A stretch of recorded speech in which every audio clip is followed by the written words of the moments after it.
Let's first talk about pricing. What pricing, basically the way you do pricing, or the old way of doing pricing was either, looking at the economic value of something. So remember you're in economics class and you wanted to figure out what price to sell something at, you looked at demand versus supply, you find kind of equilibrium or some kind of utility, and then you create, that's your price, right? Then the other way of pricing, which is the pricing model that a lot of agencies use or consultants use or coaches out there use. And what you do is you look at your costs to make something, then you add on some kind of a profit of some kind. So, you're going to be able to support your family or, make some money at the end. And that's how you come up with your price. Psychological pricing is a totally different way of thinking about pricing. So that's normal. Those two ways are just the normal way of pricing products, which are great. They've been working for thousands of years. Psychological pricing is much more around anchoring.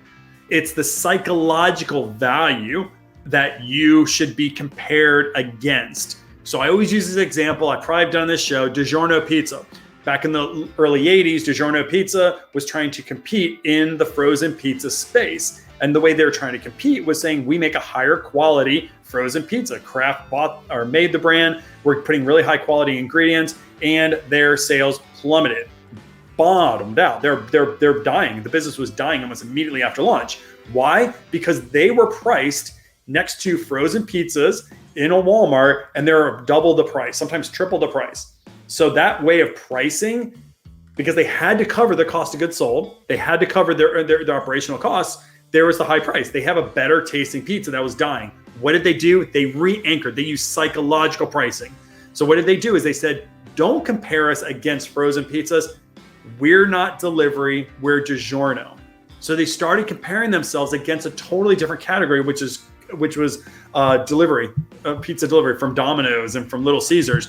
And all of a sudden, that price that they were charging was no longer considered premium. It's now considered a value, because a premium priced pizza that's going to be delivered to your house is twice the price as a DiGiorno.